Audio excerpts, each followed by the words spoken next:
Hello friends, welcome to the class.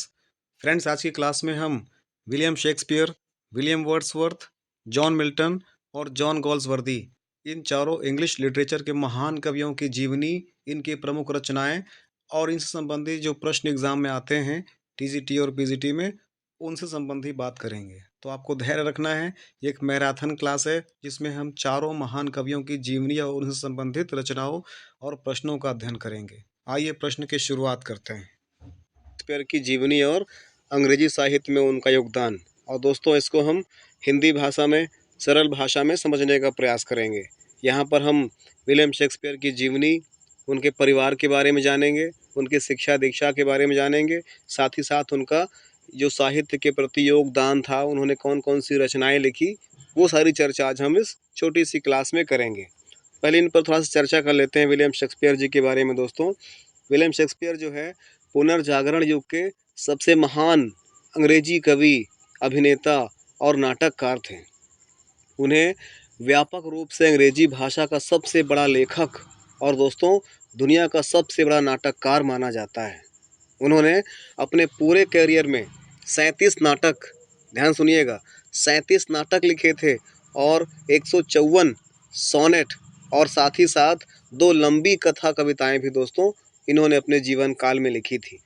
इनके प्रारंभिक जीवन की अगर हम लोग दोस्तों बात करें तो विलियम शेक्सपियर जी का जन्म 23 अप्रैल 1564 में स्ट्रेटफोर्ड अपॉन एवॉन, इंग्लैंड में हुआ था।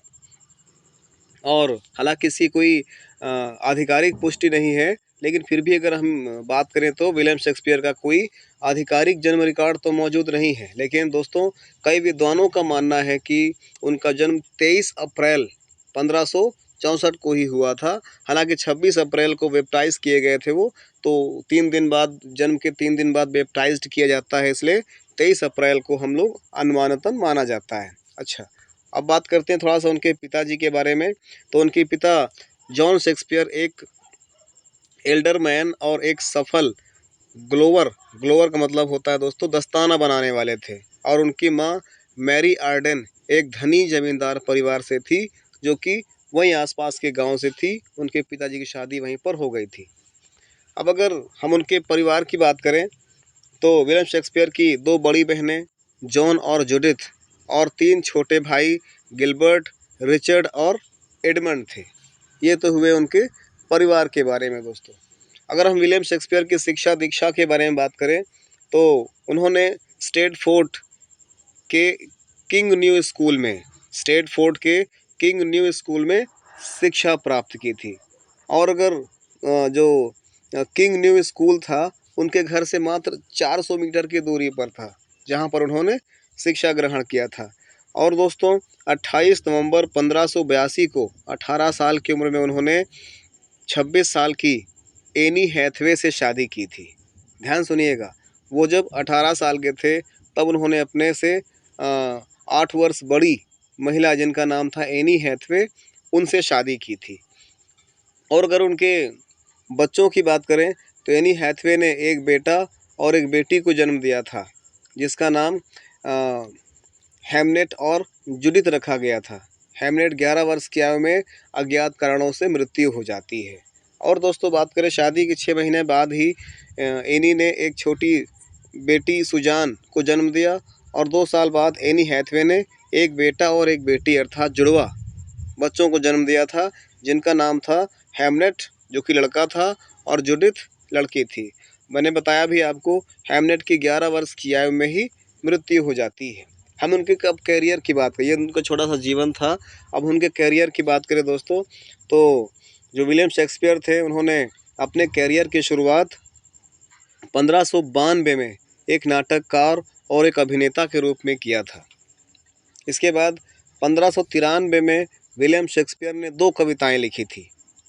एक का नाम था वीनस एंड एडोनिस और दूसरी थी द रेप ऑफ ल्यूक्रीज। याद रखिएगा, 1593 में विलियम शेक्सपियर ने 2 कविताएं लिखी थी, वीनस एंड एडोनिस और द रेप ऑफ ल्यूक्रीज। और ये जो है हेनरी बायोथेस्ले को समर्पित थी। ये भी एक महत्वपूर्ण चीज़, 2 उन्होंने कविताएं लिखी थी, वो किसको समर्पित थी? तो याद रखिएगा, हेनरी बायोथेस्ले को समर्पित थी। और आगे बात करते हैं दोस्तों, जो उनकी तीसरी कविता का शीर्षक था वो था अ लव्स कंप्लेंट। महत्वपूर्ण है, जो उनकी तीसरी कविता का शीर्षक था वो था लवर्स कंप्लेंट। आगे बढ़ते हैं दोस्तों, थोड़ा सा और इस पर चर्चा कर लेंगे। 1597 तक विलियम शेक्सपियर लगभग 15 नाटक प्रकाशित कर चुके थे, लिख चुके थे। और सन 1599 में विलियम शेक्सपियर ने अपने दोस्तों की मदद से टेम्स नदी के दक्षिणी तट पर अपना खुद का थिएटर बना लिया था, जिसका नाम उन्होंने ग्लोब थिएटर रखा था, ग्लोब रखा था। और अगर हम इस पर बात करें दोस्तों, कई विद्वानों का यह भी मानना है कि 2 दशकों के दौरान लगभग सन 1590 से 1313 तक उन्होंने त्रासदी, हास्य और इतिहास जैसे विषयों पर आधारित कुल 37 नाटक लिखे थे, जिनका उनका पहला नाटक इतिहास पर आधारित था। ये भी एक महत्वपूर्ण प्रश्न बन सकता है कि उनका जो पहला नाटक था वो किस पर आधारित था? इतिहास पर आधारित था। इसके साथ साथ दोस्तों उन्होंने 154 सोनेट्स भी लिखे थे। कितने? 154 सोनेट्स भी लिखे थे उन्होंने। अब हम लोग इनके, ये तो हो गई उनकी प्रमुख जो रचनाएं थी, किस किस क्षेत्र में किया। विलियम शेक्सपियर जी की मृत्यु की बात करें दोस्तों, तो विलियम शेक्सपियर की मृत्यु 23 अप्रैल 1616 को 52 वर्ष की आयु में इंग्लैंड के स्ट्रेटफोर्ड अपॉन एवन में निधन हो गया था। और दोस्तों उनकी मृत्यु का कारण तो पता नहीं चला है, लेकिन कई विद्वानों का मानना है कि उनकी मृत्यु के समय वे बीमार थे। दोस्तों विलियम शेक्सपियर जी के बारे में हम कुछ अब रोचक तथ्य की बात कर लेते हैं। दोस्तों अगर हम बात करें विलियम शेक्सपियर जी के बारे में, तो गिनीज वर्ल्ड रिकॉर्ड के अनुसार विलियम शेक्सपियर दुनिया के सबसे अधिक बिकने वाले नाटककारों में से एक थे। माना जाता है कि उनकी मृत्यु के बाद से लगभग 400 वर्षों में उनके नाटकों और कविताओं की बिक्री 4 अरब से अधिक प्रतियों में हो चुकी है। बहुत ही बड़ी लंबी लाइन है, बहुत बड़ी संख्या है ये। 400 वर्षों में कितने दोस्तों? 4 अरब से अधिक प्रतियां बिक चुकी हैं उनके नाटक और उनके सोनेट्स की। तो अब हम कुछ फैक्ट्स बात कर लेते हैं दोस्तों। 18 साल की उम्र में उन्होंने 26 साल की एनी हैथवे से शादी की थी, जो उस समय 3 महीने की गर्भवती भी थी। आगे बात कर लेते हैं, विलियम शेक्सपियर के नाटकों में महिलाओं के किरदार भी पुरुष ही निभाते थे। ये सब एग्जाम ओरिएंटेड क्वेश्चन है दोस्तों, एग्जाम में आने वाले प्रश्न हैं। और अगला पॉइंट जैसे है, William Shakespeare Lord Chamberlain main नामक एक थिएटर कंपनी का हिस्सा थे, जो नियमित रूप से द थिएटर नामक स्थान पर प्रदर्शित होती थी। अगला है, विलियम शेक्सपियर ने थॉमस हार्डी, विलियम फाल्कनर और चार्ल्स डिकेंस जैसे उपन्यासकारों को भी प्रभावित किया था। आगे बढ़ते हैं, विलियम शेक्सपियर ने अपने अधिकांश ज्ञात कार्यों का निर्माण 1589 और 1613 के बीच में किया था। ये एग्जाम में पूछ चुका है, ध्यान सुनिएगा। विलियम शेक्सपियर ने अपने अधिकांश ज्ञात कार्यों का निर्माण 1589 और 1613 के बीच में किया था।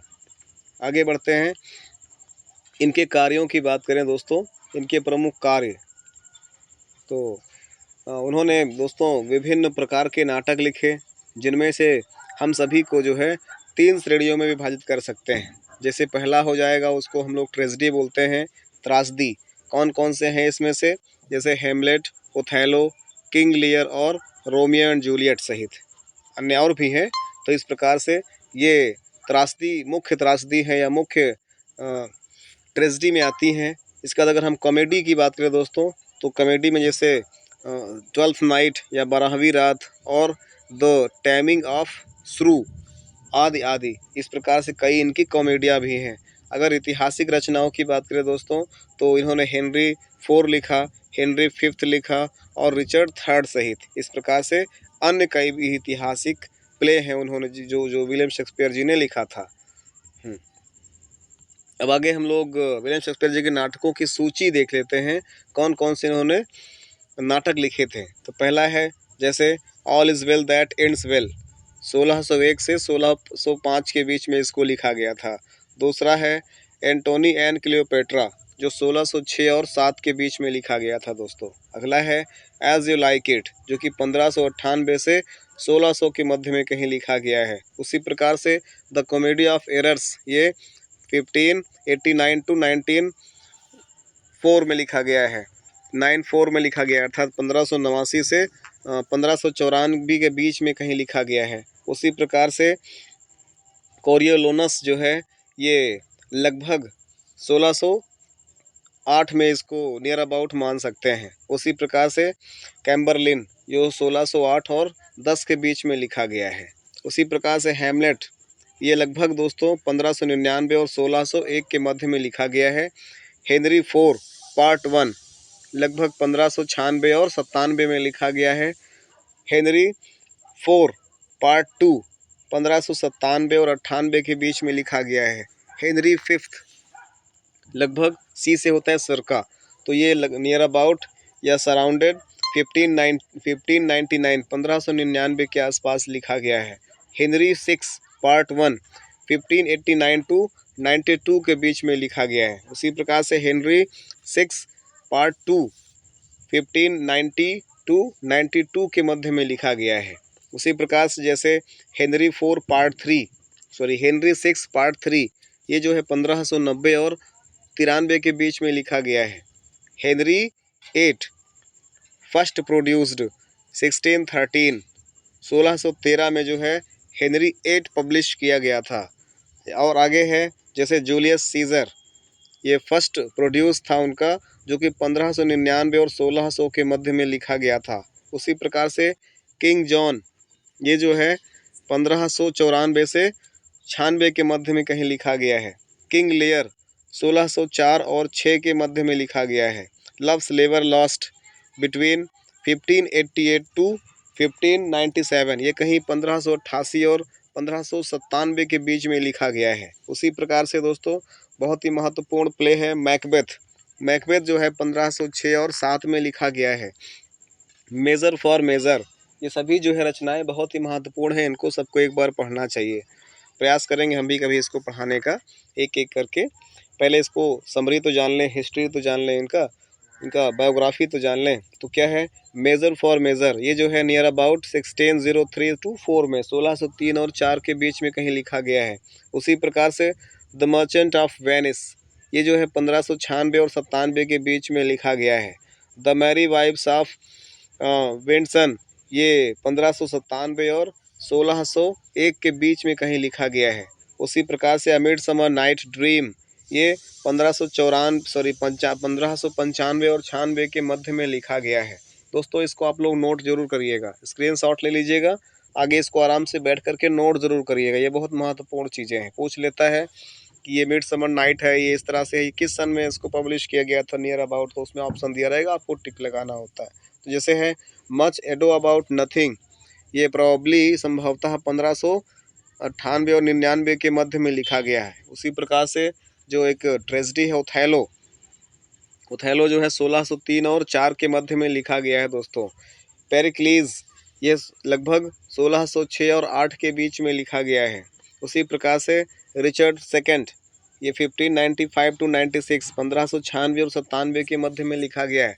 रिचर्ड थर्ड लगभग circa 1592 टू 94 या लगभग 1592 और 94 के मध्य में लिखा गया है।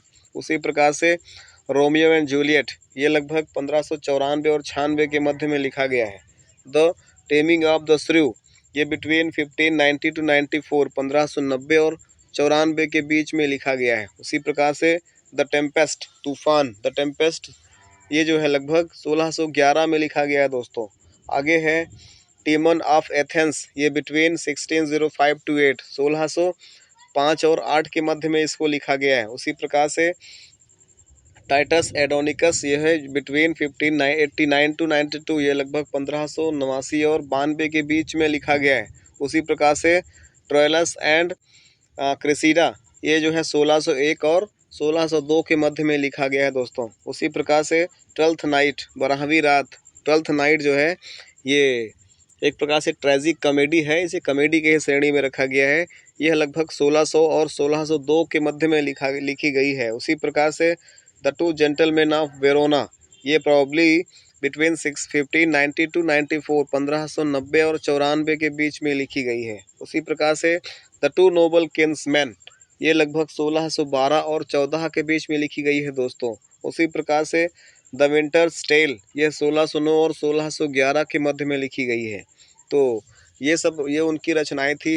ये उनके एक प्रकार से ट्रेजेडी और कॉमेडीज थे और कुछ हिस्टोरिकल प्ले भी थे। अब हम लोग जानते हैं विलियम शेक्सपियर के अनमोल विचार क्या थे, विलियम शेक्सपियर के थॉट्स क्या थे। हिंदी में समझेंगे और अगले वीडियो में इसको हम इंग्लिश में समझेंगे। जैसे पहला था, मूर्ख स्वयं को बुद्धिमान समझता है परंतु बुद्धिमान व्यक्ति स्वयं को मूर्ख समझता है। ध्यान समझिएगा, मूर्ख स्वयं को बुद्धिमान समझता है परंतु बुद्धिमान व्यक्ति स्वयं को मूर्ख समझता है। अगला कोटेशन है, जैसे सभी के दिलों के दर्द की जड़ उम्मीद है, विलियम शेक्सपियर जी ने कहा था। अगला है, जैसे कुछ महान पैदा होते हैं अन्य महानता प्राप्त करते हैं, ये भी विलियम शेक्सपियर जी के द्वारा ही कहा गया था। अगला कोटेशन है, जैसे संदेह हमेशा दोषी मन को सताता है, संदेह हमेशा दोषी मन को सताता है, ये भी दोस्तों विलियम शेक्सपियर जी का कथन है। जैसे अगला है, जैसे अच्छा या बुरा कुछ भी नहीं होता लेकिन सोच ही ऐसा बनाती है, ये भी विलियम शेक्सपियर जी का कथन है दोस्तों।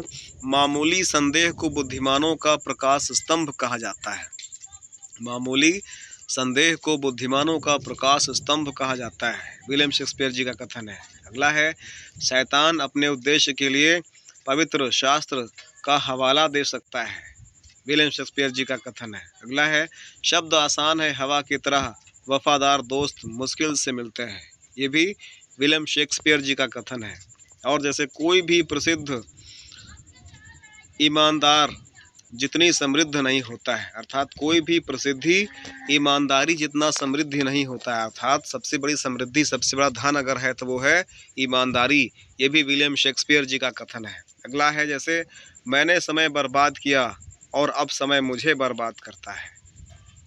अगला है, किसी पर अपना प्यार बर्बाद मत करो जो उसे महत्व नहीं देता है, बहुत महत्वपूर्ण लाइनें हैं। हम जानते हैं कि हम क्या हैं लेकिन यह नहीं कि हम क्या हो सकते हैं, ये भी विलियम शेक्सपियर जी का कथन है। अगला है, जैसे होना या ना होना यही सवाल है, ये भी विलियम शेक्सपियर जी का कथन है।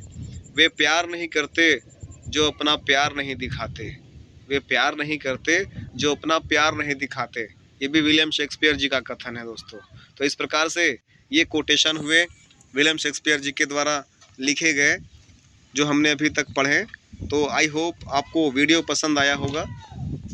इसी प्रकार के अन्य वीडियो के लिए अगर आप वीडियो को फर्स्ट टाइम विजिट कर रहे हैं तो चैनल को सब्सक्राइब करेंगे, वीडियो पसंद आया हो तो वीडियो को लाइक करेंगे। हम लोग अब जो नया वीडियो बनेगा अपना, उसमें हम विलियम वर्ड्सवर्थ और इसके बाद जॉन मिल्टन और फिर जॉन गोल्सवर्थी, जो टीजीटी का सिलेबस है, बिल्कुल ABCD से शुरुआत करते हैं और जब तक एग्ज़ाम नहीं होता है कुछ न कुछ आपको मैटर देते रहेंगे। तो मिलते हैं। वर्ड्सवर्थ जी की जीवनी, उनकी रचनाएं, उनके जीवन में घटने वाली प्रमुख घटनाओं का भी अध्ययन करेंगे। उन्होंने इंग्लिश लिटरेचर के लिए कितना योगदान दिया, उनके प्रमुख रचनाएं कौन सी हैं और एग्ज़ाम ओरिएंटेड किस प्रकार से क्वेश्चन बनते हैं, वो भी हम आज की क्लास में स्टडी करेंगे। तो हम पहले समझ लेते हैं विलियम वर्ड्सवर्थ जी के बारे में दोस्तों। विलियम वर्ड्सवर्थ एक प्रसिद्ध अंग्रेजी के कवि थे। उन्होंने सैमुअल टेलर कोलरिज के साथ अपने संयुक्त प्रकाशन लिरिकल बैलेट्स 1978 के साथ अंग्रेजी साहित्य में रोमांटिक युग की शुरुआत किया था। इनका पूरा नाम विलियम वर्ड्सवर्थ था। इनका जन्म 7 अप्रैल 1770 में कॉकमार्क कम्बरलैंड इंग्लैंड में हुआ था दोस्तों। इनके पिताजी का नाम भी जॉन वर्ड्सवर्थ था, इनकी माता का नाम एन कुकसन था। ये छोटी सी जानकारी थी इनके बारे में, और बहुत सारी चीज़ें हैं हम आगे चल कर के स्टडी करेंगे। तो हम शुरुआत करते हैं इनकी जीवनी के लिए।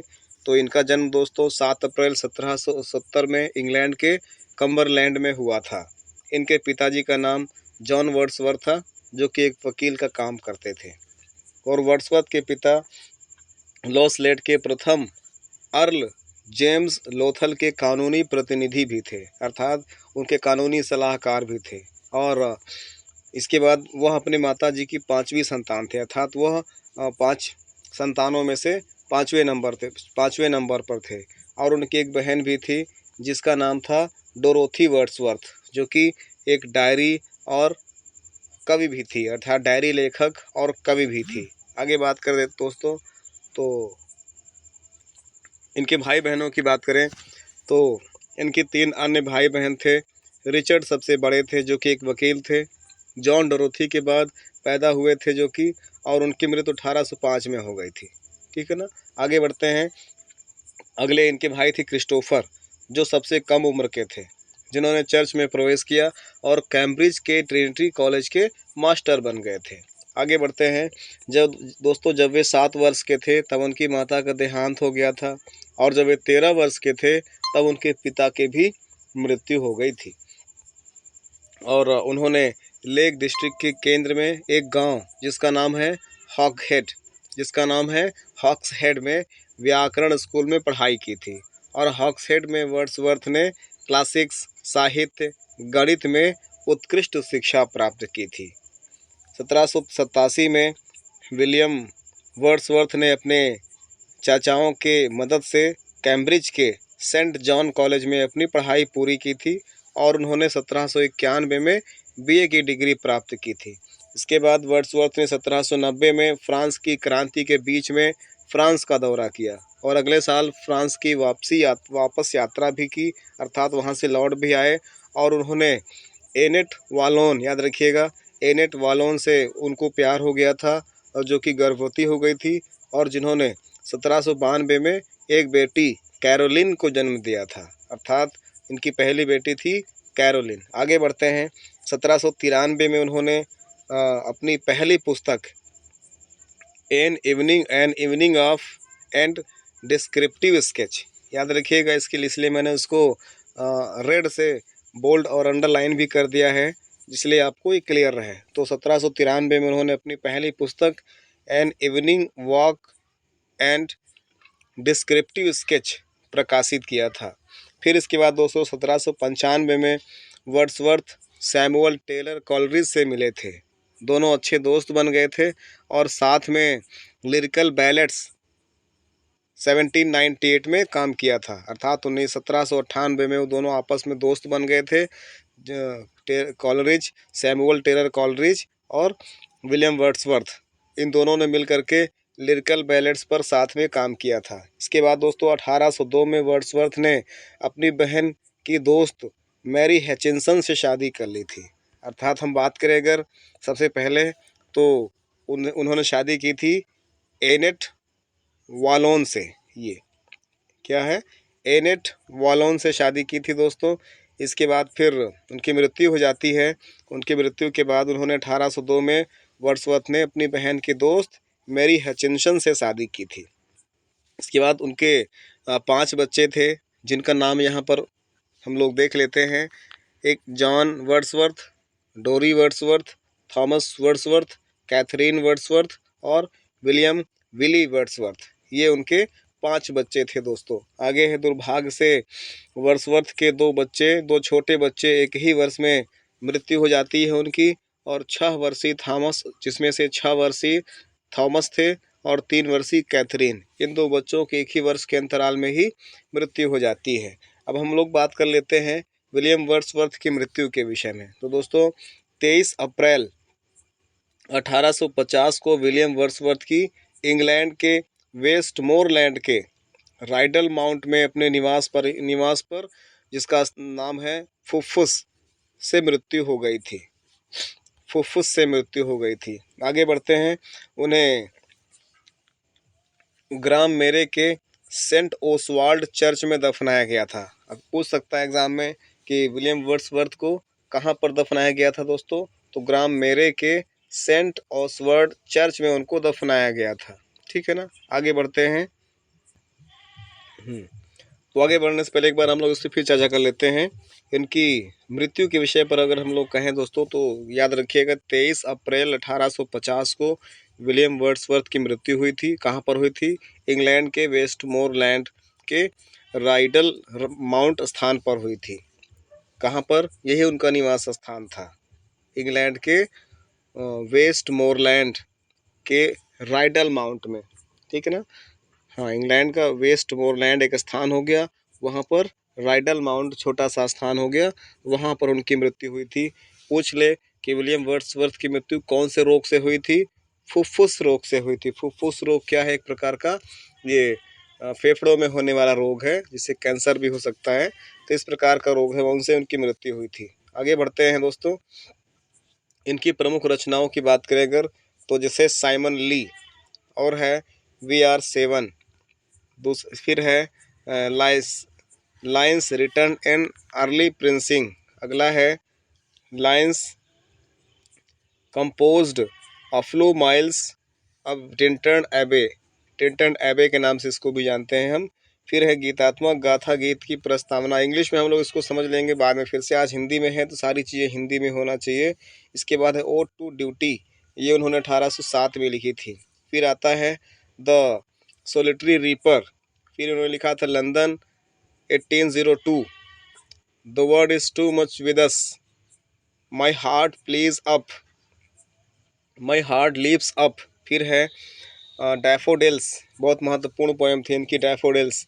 आई wandered lonely as a child, ये अपनी बहन डोरोथी के साथ घूम रहे थे जंगल में, उनको अचानक डैफोडिल दिखता है और बहुत सुंदर था। इसके बाद 5 साल बाद फिर लौट करके वो वहीं पर जाते हैं, वो उस दृश्य को देखने के लिए। इस इमेजिनेशन को हमेशा अपने आप बिठाने के लिए उन्होंने पोएम लिखा जिसका नाम था डैफोडिल। और है जैसे द प्रेल्यूड उन्होंने लिखा था। फिर है गाइड टू द लेक्स्ट, 1810 में उन्होंने इसको लिखा था। अगला है इनकी चर्चित रचनाओं में से जैसे लिरिकल बैलेट्स भी आती है। ये स्पेशली दोस्तों लिरिकल बैलेट्स के लिए ही पहचाने जाते हैं। और विलियम वर्ड्सवर्थ नेचर पोएट भी थे। William Wordsworth was a nature poet. सब लोगों ने बचपन में पढ़े होंगे लूसी ग्रे की कहानियाँ ना, 3 years she grew in sun and shower, then nature said a lovelier flower nature's on the earth was never sown ना। ये सब पोएम आप लोगों ने 10th और 12th में पढ़ी होगी ना, यूपी बोर्ड और सीबीएसई बोर्ड सब में इस तरह से इनकी रचनाएं मिलती हैं। तो चर्चित रचनाओं में से लिरिकल बैलेट्स आती है, और इसमें गद्य और पद्य अर्थात प्रोज और पोइटिकल दोनों भाषा में, दोनों प्रकार से उन्होंने इसको बोलचाल की भाषा में दोस्तों इसको लिखा था, ठीक है ना। और इनके उल्लेखनीय कार्यों की अगर हम लोग बात करें, जैसे ये सामने आपके स्क्रीन पर सब लिखा हुआ है। Lines compose a few miles एबो टिंटन एबी के भी नाम से इसको हम लोग जान सकते हैं। दूसरा है लिरिकल बैलेट्स, फिर है हाँ मिचेल, फिर है ओड इंटीमेशंस ऑफ इमोरलिटी, इसके बाद और है पेटल बेल द एक्सकर्सन, फिर है द प्रेल्यूड, अगला है द रेक्ल्यूज, अगला है द रूइंड कॉटेज, इसके बाद है द सॉलिटरी रीपर, फिर है the world is too much with अस। इस प्रकार से दोस्तों ये उनकी प्रमुख रचनाएं हैं। इसको आप स्क्रीन शॉट ले लीजिए और एक एक करके इसको अच्छे से डिटेल से समझ लीजिए। तो ये थी दोस्तों विलियम वर्ड्सवर्थ की जीवनी, इनका साहित्य योगदान, इनकी प्रमुख रचनाएं, इनकी जीवन शैली, जीवन में घटी प्रमुख घटनाएं। तो आई होप आपको काफ़ी हद तक इसमें ज्ञान मिल गया होगा। जो बिगनर्स हैं, इंग्लिश पढ़ने वाले, लिटरेचर पढ़ने वाले लर्नर्स हैं, स्पेशली यूपी बिहार के हैं, इंग्लिश में इंटरेस्ट रखते हैं, बट इंग्लिश लेटर वर्ड्स को समझने में प्रॉब्लम होती है, इसलिए मैंने इसको टोटल हिंदी में लिखा हुआ है, जिससे कि आपको प्रॉब्लम ना हो। स्टेडी स्लोली आप जो है इंग्लिश की तरफ टर्न करेंगे, और मैं भी आपको इंग्लिश की तरफ धीरे धीरे आपको टर्न करा दूंगा, ठीक है ना। तो मिलते हैं। अगला जो मैं वीडियो बनाने वाला हूं दोस्तों, वो होगा हमारा जॉन मिल्टन के लिए, सेम ऐसा ही हिंदी में सारी चीज़ें हैं। इस वीडियो को आप 2 बार 3 बार 4 बार 5 बार देख लीजिए, बेसिक नॉलेज आपको मिल जाएगी। बाकी तो फिर आप बुक से या फिर अन्य प्रकार के आपके सोर्सेज हैं स्टडी गेन करने के, नॉलेज गेन करने के, उनसे आप पढ़ते रहिए। ये 5-10 मिनट की वीडियो है, बीच बीच में आप देखते रहेंगे तो आपका जो कुछ नॉर्मल चीज़ें हैं, साधारण चीज़ें हैं, वो आपके माइंड में सेट रहेगा। तो मिलते हैं फिर नेक्स्ट टॉपिक के लिए विलियम जॉन मिल्टन के साथ। तब तक डियर स्टूडेंट्स, आज हम जॉन मिल्टन की बायोग्राफी और उनका इंग्लिश लिटरेचर में क्या योगदान है, इस पर चर्चा करेंगे। तो शुरुआत करते हैं, पहले इनकी बायोग्राफी की बात करते हैं। तो दोस्तों इनका पूरा नाम था जॉन मिल्टन। इनका जन्म 9 दिसंबर 1608 में हुआ था। इनका जन्म स्थान ब्रेड स्ट्रीट चेम्साइट लंदन इंग्लैंड में हुआ था। और इनकी मृत्यु दोस्तों 8 नवंबर 1674 में 65 वर्ष की आयु में बनहिल लंदन इंग्लैंड में हुआ था। तो ये था एक short introduction about John Milton. अब इनके फादर के बारे में बात करते हैं। दोस्तों इनके फादर का नाम जॉन मिल्टन था, अर्थात जॉन मिल्टन जो पोएट थे, उनका भी राइटर थे, उनका भी नाम जॉन मिल्टन था। उनके फादर का भी नाम जॉन मिल्टन था। माता सारा मिल्टन था और इनकी पत्नी का नाम, 3 शादियां की थी इन्होंने, जिसे शुरुआत में पहली थी मैरी पॉवेल 1642 टू 1652 तक। इसके बाद कैथरीन वुडकॉक, जिनसे इनकी शादी 1656 में होती है और ये 1668 तक चलती है। इसके बाद फिर एलिजाबेथ मेंशल से इनकी शादी होती है 1663 में और इनकी मृत्यु जो है 1674 में हो जाती है। तो ये था एक छोटा सा introduction about his father, mother and wife. अब इनके बच्चों के बारे में बात करें दोस्तों, तो इनके बच्चे थे, पहला जिसे नाम आता है एनी, फिर है मैरी, जॉन, डेबोरा और कैथरीन मिल्टन। इस प्रकार से इनके चार बच्चे थे। शिक्षा की बात करें दोस्तों, तो क्राइस्ट कॉलेज कैम्ब्रिज से इन्होंने अपनी पूरी पढ़ाई की थी और ये इनकी राष्ट्रीयता जो है वो ब्रिटिश है। धर्म क्या था इनका? प्रोटेस्टेंट ईसाई धर्म था। अब चलिए जॉन मिल्टन की बायोग्राफी शुरुआत से समझते हैं। तो प्यारे बच्चों, जॉन मिल्टन का जन्म 9 दिसंबर 1608 को ब्रेड स्ट्रीट, चेम्साइट, लंदन, इंग्लैंड में हुआ था। और जॉन मिल्टन ने सेंट पॉल स्कूल से अपनी प्राइमरी एजुकेशन की पढ़ाई शुरू की थी और अपने जीवन काल में ही उन्होंने लैटिन, ग्रीक, इटालवी, हिब्रू, फ्रेंच और स्पेनिश जैसी कई भाषाएं सीख ली थी। आगे बढ़ते हैं प्यारे बच्चों। इनके बारे में 1625 में मिल्टन ने क्राइस्ट कॉलेज कैम्ब्रिज में दाखिला लिया था और 1629 में उन्होंने बीए के साथ स्नातक की उपाधि प्राप्त की थी। 3 जुलाई 1632 को उन्होंने उसी कॉलेज से मास्टर ऑफ आर्ट डिग्री भी प्राप्त की थी। आगे बढ़ते हैं दोस्तों। कैम्ब्रिज के बाद मिल्टन ने बकिंघम शायर में अपने परिवार के साथ रहे और स्वतंत्र रूप से अध्ययन करने में वहाँ पर उन्होंने 6 साल बिता दिए थे। इसके बाद फिर और दोस्तों इसी दौरान उन्होंने on the morning of Christ nativity ये एक अपनी रचना लिखी थी और साथ ही साथ उन्होंने ऑन शेक्सपियर, देखिए कुछ प्रमुख रचनाएं हैं वो भी हम साथ में चर्चा कर लेते हैं। जब वे अपने परिवार के साथ बकिंघम शायर में अपने परिवार के साथ रह रहे थे, वहाँ उन्होंने 6 साल बिताए थे। उसी दौरान उन्होंने on the morning of Christ nativity लिखी थी, साथ ही साथ ऑन शेक्सपियर लिखा था, एल एलेग्रो लिखा था और आइल पेंसोरेसो और साथ ही साथ लेसिडस लिखा था, जो डूबने वाले अपने 2 मित्रों को याद करके उन्होंने एक शोक गीत लिखा था जिसका नाम था लुसिडस। और दोस्तों 1642 में जब वह 34 वर्ष के थे तब उन्होंने 17 वर्षीय मैरी पॉवेल से शादी की थी। दोनों कई वर्षों के लिए बाद में अलग हो गए और उस दौरान मिल्टन ने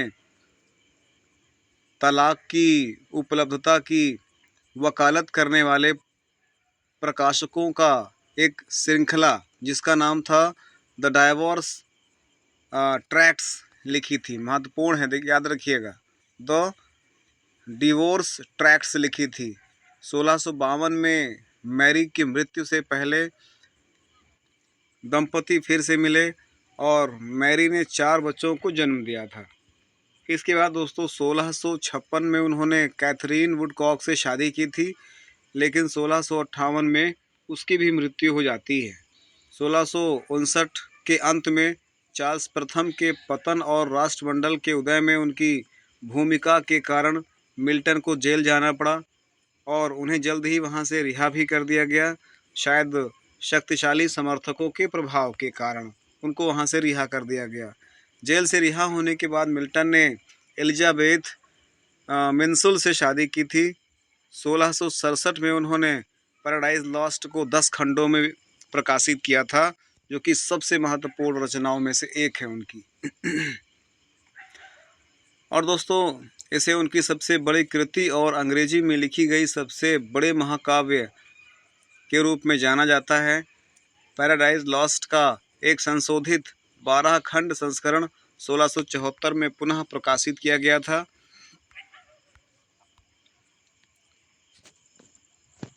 और आगे बात कर लें अगर हम लोग उनके उल्लेखनीय कार्यों को।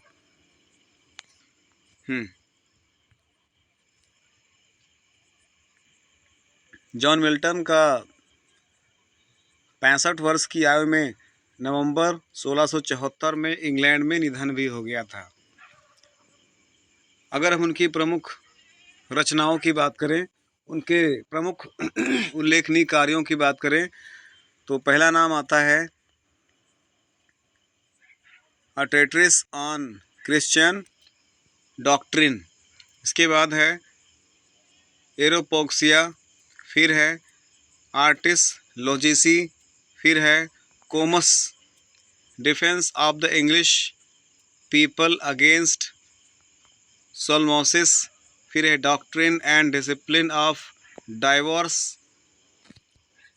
इसके बाद आता है उनकी रचनाओं में the iconoclast, history of Britain, il Penseroso, L'Allegro, Lycidas of education, of reformation touching church discipline in England, और था ऑन शेक्सपियर।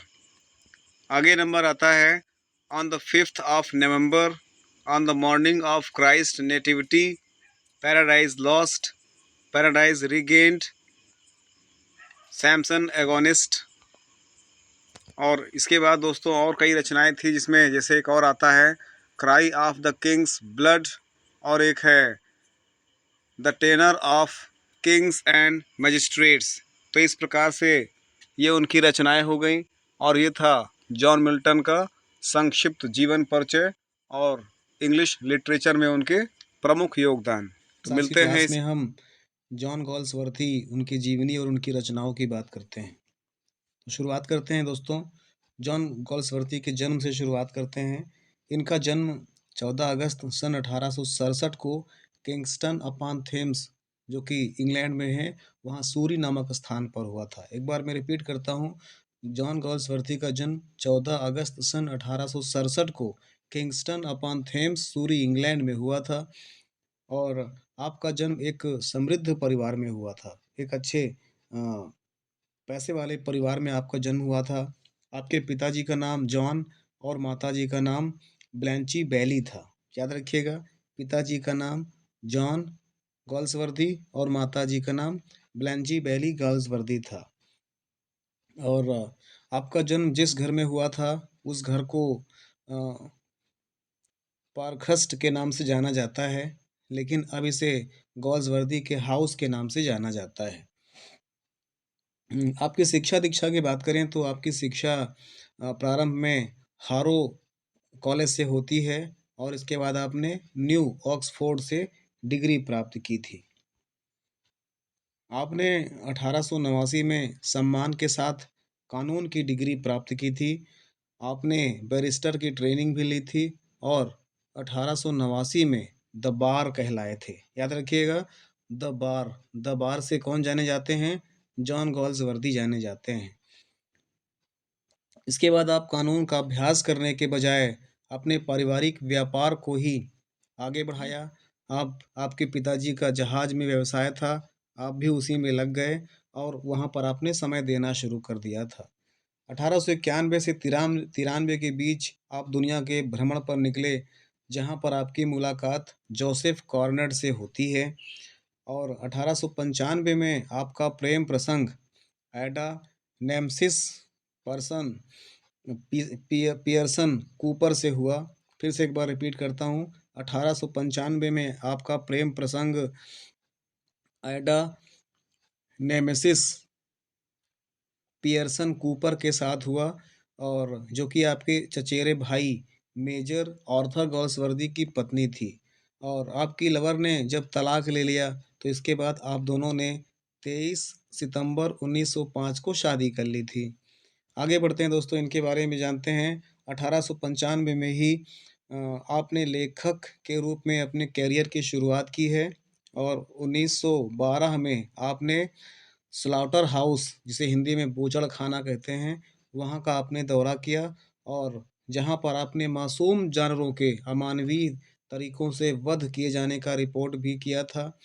और इसके बाद 1916 में आपने और आपकी पत्नी ने अस्पताल में कुछ महीने काम भी किया था।